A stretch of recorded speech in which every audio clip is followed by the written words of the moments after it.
Bir savol kelibdi, nega hamma erkaklar xiyonat qiladi? Juda ko'p do'konlarimda eri shunday, erga tegishga qo'rqib qoldim. Bunday holatga qanday tushib qolmaslik mumkin?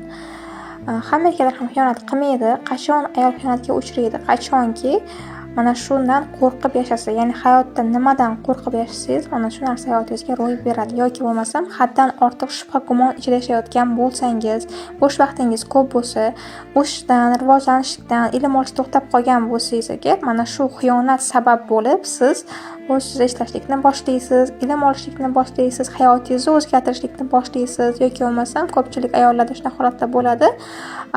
Erini mensimaydi, kibrga belayotgan bo'ladi, o'zini ayolligini unutib qo'ygan bo'ladi. Ya'ni mana shu xiyonat sababli o'zini ayollik fitratiga qaytishlikni boshlaydi, munosabatlar ustida ishlashlikni boshlaydi. Ya'ni o'zini ayol ekanligini qaytadan his qilib, ya'ni shu ayolligini ayollik fitratiga qaytishlikni boshlaydi. Aynan mana shu xiyonat sabab bo'lib.